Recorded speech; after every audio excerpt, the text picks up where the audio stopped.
Last autumn, 200 workers lost their jobs here in Beautor, northern France, when their steel plant closed. Its owner, the Russian steelmaker NLMK, had wanted to sell it, but couldn't find a buyer.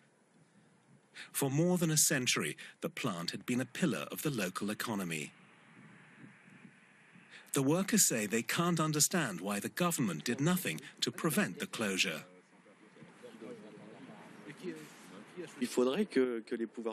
The authorities should protect our industries, especially in small towns and rural regions.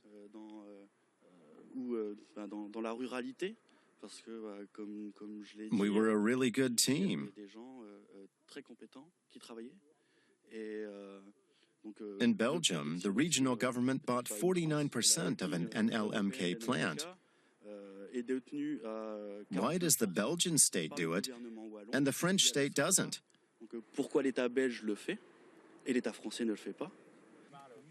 Many of the former steelworkers are disappointed not only by the government, but also by the mainstream political parties. The first round of the French presidential election is to be held on the 23rd of April. Neither the left nor the right have done anything for us. I'm going to vote for the National Front. At least they'll send all the foreign workers home. Then we'll get their jobs. Lots of foreigners have been taking our jobs. We French people should have priority. Many companies in this part of northern France have closed down over the past few decades. The unemployment rate in some towns is 16% or higher.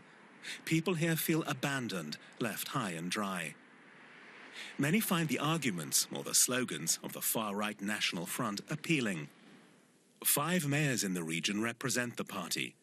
One of them is Franck Briffaut in Villers-Cotterêts. We want tariffs to put an end to unfair competition from abroad. And the euro is bad for us. We can't boost exports by having a weaker currency, only by depressing wages. He sounds rather like Donald Trump. The new US president also wants to impose tariffs on imports to the United States. I think he's got the right idea.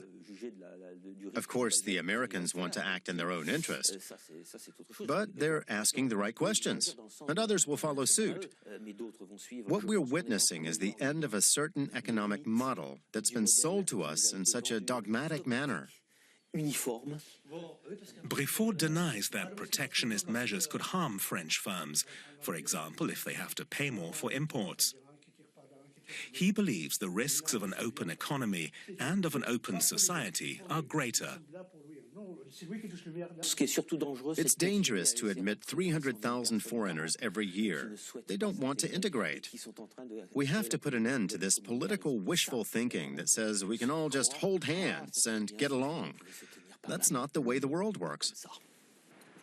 People here want to see Trump-style protectionism enforced in France, too. Mayor Briffaut says many want to see change, including the local estate agents, for example. Many of our clients are having a hard time keeping their businesses running in the face of tough competition from Eastern Europe, where pay is much lower. That hits small companies especially hard. Mr. Trump is on the right track when he says he wants to see jobs at the local and national level. We saw how he dealt with the car makers. The aim is to bring jobs back home. The sawmill at the edge of town is run by Éric Charpentier. He says French companies need some degree of protection, including his own. It's now competing with companies as far away as China, which buy up lots of timber from France. He says the situation is not sustainable. We need a steady supply of raw materials. Otherwise, our factory will grind to a halt.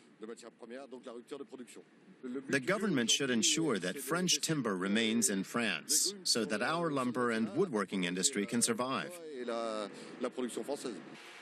Charpentier says the European Union needs to do its part as well to protect European industries.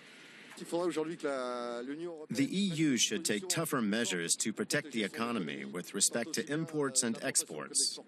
They could learn a lesson or two from China, and now from the US as well. It's too late to revive the steel plant in Beautor. Other jobs in the area are hard to find. Of the 200 who have lost their livelihoods, only 30 have so far found a new job.